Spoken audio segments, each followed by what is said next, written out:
We have seen it before many times, the clash of titans. In this case, we are talking about a clash of navies. On September 2, 31 BC, two opposing fleets, each boasting hundreds of ships and tens of thousands of soldiers aboard, faced off in the azure waters of the Ionian Sea. The Battle of Actium, named after the Greek promontory where it was fought near the western coast of Greece, would prove to be a pivotal moment not only for the course of the Roman civil wars but also for the fate of civilizations. Leading one side was the young Octavian, who would later become the first emperor of Rome, Augustus, along with his close friend and general, Marcus Vipsanius Agrippa. Opposite them stood the formidable duo of Mark Antony, one of Caesar's adopted sons and heir, and Cleopatra, the iconic queen of Egypt. Their alliance, both political and personal, had been forged in the fires of ambition and a shared desire to secure their positions of power in the tumultuous world of late Republican Rome. Now, however, their combined might was focused on defeating Octavian and Agrippa once and for all, thereby securing control over Rome and the provinces of the eastern Mediterranean. But little did they know the tides of war and fortune were about to turn against them. Antony had at his disposal a navy of about 500 ships and an army of approximately 70,000 infantry and cavalrymen. Many of these troops were drawn from the armies stationed in the east and had proven their mettle in countless battles against Rome's enemies. Additionally, Antony's fleet boasted some of the largest and most powerful ships ever seen on the seas, including 60 gigantic warships known as octolser, which were double the size of standard Roman warships. These vessels were equipped with catapults, ballista and other siege engines, making them formidable weapons of war.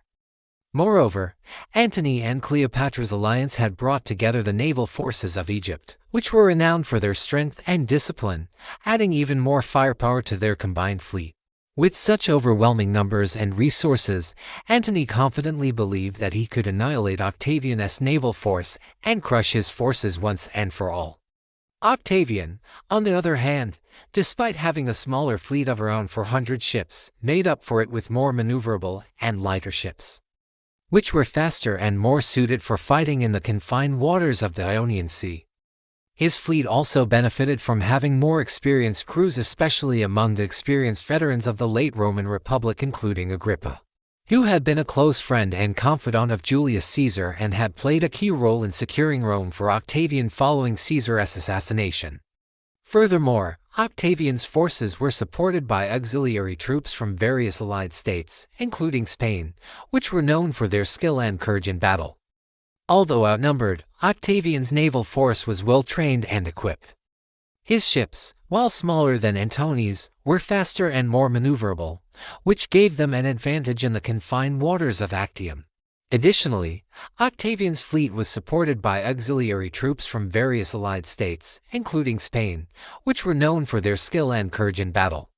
But even with these advantages, Octavian faced an uphill battle against the combined forces of Antony and Cleopatra. In fact, when the two fleets met on the horizon, it seemed as if Antony and Cleopatra would prevail. Antony's superior numbers and firepower allowed him to dominate the early stages of the battle, inflicting heavy losses on Octavian's fleet. As the sun rose over the Ionian Sea, casting its golden rays on the assembled fleets, the stage was set for a battle that would decide the fate of Rome. Despite being outnumbered, Octavian's forces held their ground, thanks to the brilliant tactics employed by Agrippa.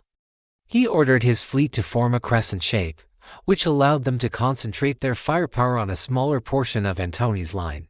This tactic also forced Antony's larger ships to engage in battle with smaller, more agile Roman vessels, which were more maneuverable and better suited for the confined waters of Actium.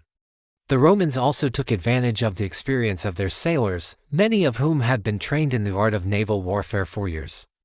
They used their skills to dodge the massive returning projectiles launched by Antony's larger ships and to get close enough to unleash their own volleys of arrows and javelins.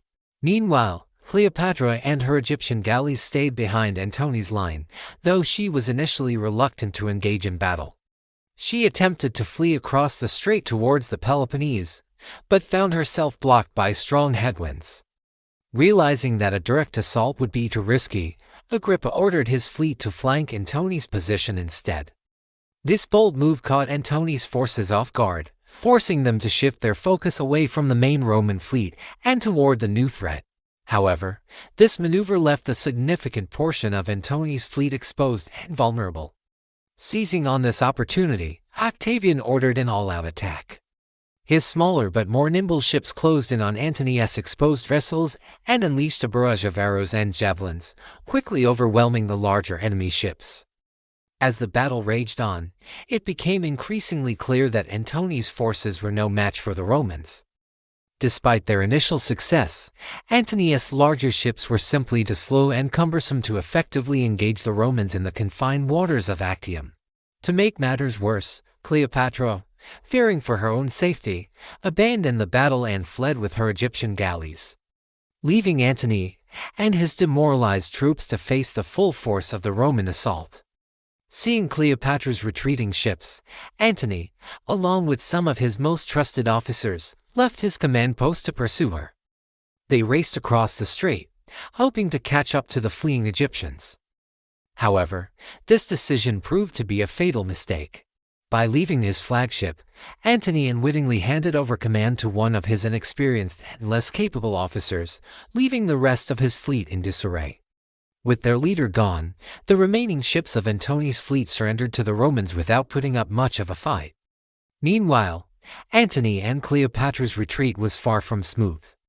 Pursued relentlessly by Octavian's ships, they were forced to flee all the way back to Alexandria in Egypt.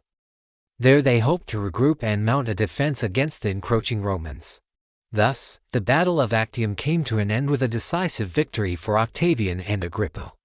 Word of their victory spread like wildfire across the Mediterranean, sending shockwaves through the ranks of Antony and Cleopatra's supporters. As the news reached Alexandria, Cleopatra and Antony knew that their time was running out. They had lost the support of the seas, and now Octavian would set his sights on their final stronghold. In the ensuing siege, Cleopatra and Antony desperately tried to hold out, but the relentless pressure from Octavian's forces proved too much to bear. With their situation growing increasingly dire, the once mighty rulers made a tragic decision.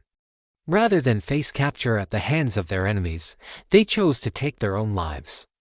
Antony, mortally wounded in battle, perished alongside Cleopatra, who willingly drank a deadly concoction rather than live under the rule of her conqueror. With the death of Antony and Cleopatra, the last vestiges of the old order crumbled and Octavian emerged as the undisputed master of the Roman world.